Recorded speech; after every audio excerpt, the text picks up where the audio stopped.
my sisters at Lake Ewauna to do some magnet fishing.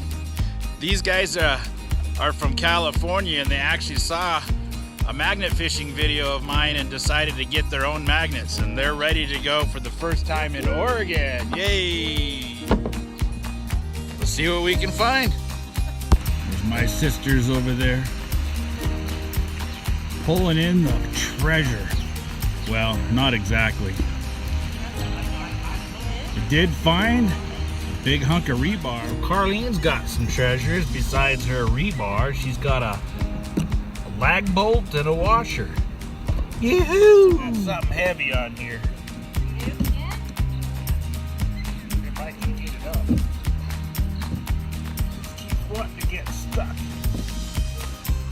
There it is.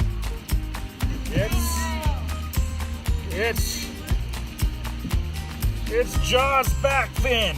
Did it.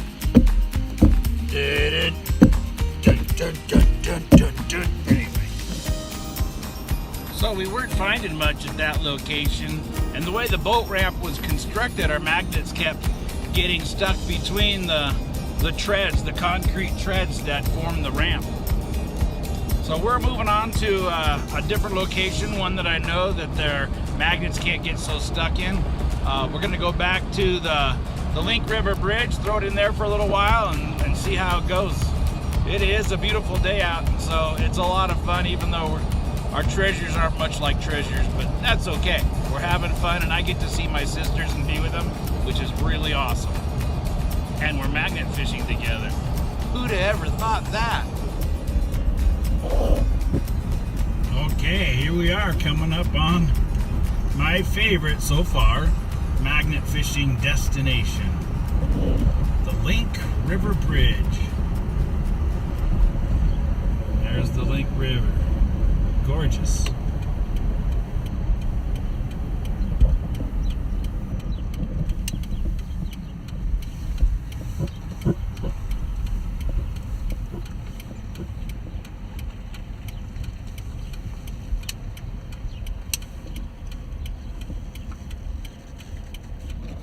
Blade.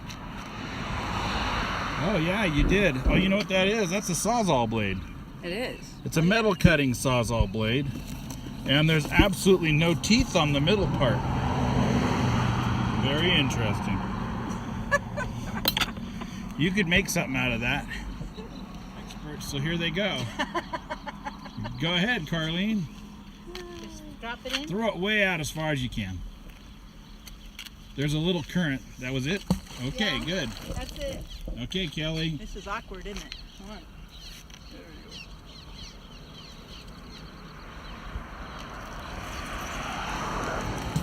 There it is. All right, that's the spot. So there's Carlene's first thing, and it is a tool. We have determined it is a crank, probably to a folding jack of some kind, and you can see there's like a pin across the bottom. Definitely a crankshaft. Who knows? Maybe it was the crank off of a Model T. We'll have to ask Dad about that. Crawling all over it. That we're living in that. That was their home, Carlene. Yeah. You're not proud of that? No. Not at all. So Kelly and Carlene were working on getting this up. I don't know if you can see it down there, but there's a bicycle. They said there wasn't much left. Okay. So what is it you got? Kevin, I got a gun. Oh my gosh, it is a gun. It looks like a little, like a .38 revolver. Little. I wonder how long it's been here. But that's a real gun. Well, we'll have to do some electrolysis on this thing because it's all goobered up. You may have found the murder weapon that they've been looking for 50 years. Maybe. Scary.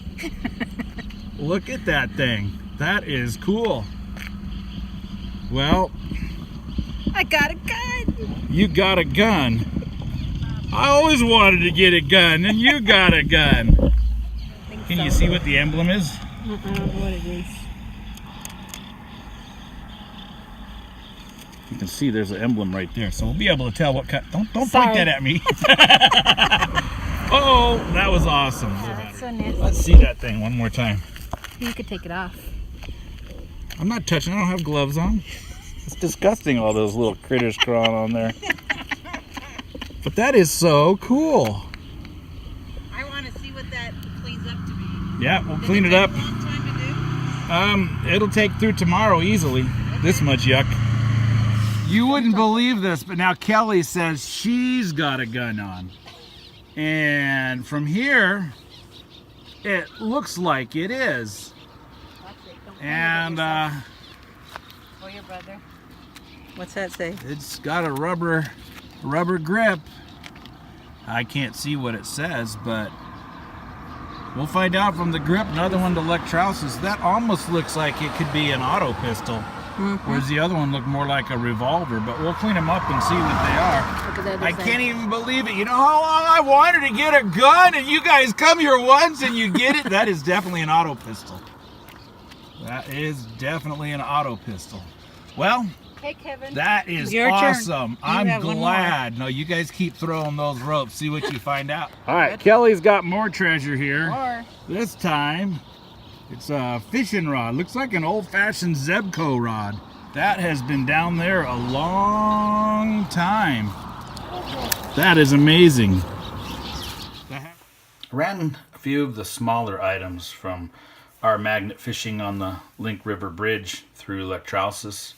The crank that Carlene pulled up, I showed it to my dad, and my dad actually thinks it is a crank off of a crank starter of a car, an older car. No idea what model, but he said it was heavier than what you would expect to see on an old jack, scissor jack, or threaded bottle jack. So, but that's kind of cool.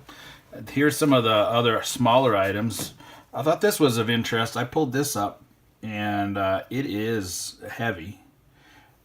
It looked to me like some sort of a hammer or tool, but this area here, there's something missing. There's no hole all the way through like you would expect to see from a regular hammer, but it's neat and it'd make an awesome paperweight, if nothing else.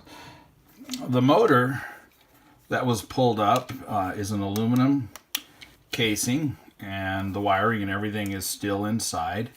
And it's actually kind of neat. But what was really interesting is right here on the end of the shaft of the motor, it looks like there's a worm drive system. So it would have driven perhaps a small power tool like a saw or a sander that was a worm drive, which was common. So I'm not exactly sure what that fits. This here is a piston rod. There's not a lot left, but actually the texture of this thing is pretty cool. It looks like there's some sort of a bearing still in there because it's a different material that didn't rust, corrode away like the rest. Some of the rest of it is really going away, but it is still extremely strong. Now, the first pistol that was pulled up by Carlene is this Ivers Johnson safety automatic pistol. By automatic pistol at that time, what they meant is it was a double action, which means pulling the trigger would put the hammer back, and then if you continued to pull, it would fire. The telltale giveaway is the little owl symbol for the Ivers Johnson. They were called safety pistols because they have a transfer safety bar in here that basically drops down out of the way so the hammer can never hit the firing pin mechanism inside here, and so it could never fire if it was dropped.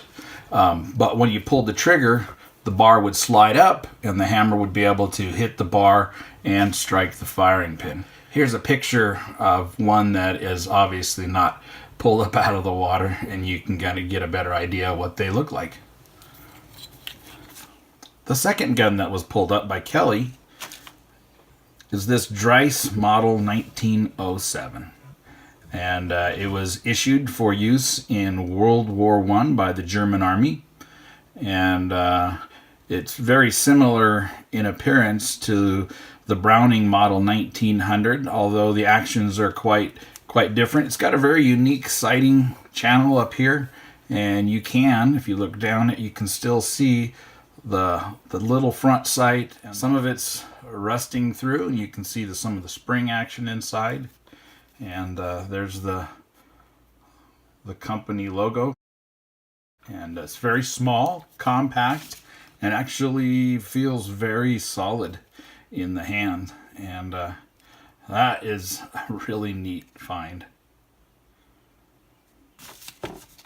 Now, leave it to my sisters. They had to go out again the very next day, and so they did. They went back to the bridge and they found yet another gun. This is another Ivers Johnson automatic safety revolver.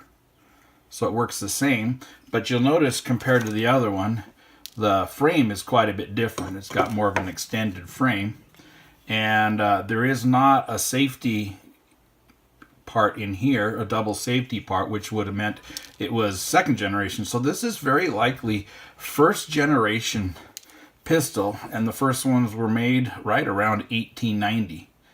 And so this actually could be quite old. And what's really cool about this one is you can still see the bullets in there. You can see the casing there, and if you look in, see if I can get you, there you can go. You can see the points of the bullets, the lead part right there. And so there's a little latch here that you would flip up, and then the pistol would open here, and all 5 cylinders would be exposed. A little ejector would eject all the cartridges. Excuse me. The little ejector would eject all the empties. You could load 5 new cartridges in there, click it shut like that, and fire away again. Pretty neat. And there again you can see the Ivers Johnson Owl. What a fun and amazing hunt. And no, I did not get a gun myself, but you know, I live here. I'll get more chances. I'm sure glad my sisters got to have these finds. I think they're hooked on magnet fishing. Till next time, may the Lord bless you with joy in Him.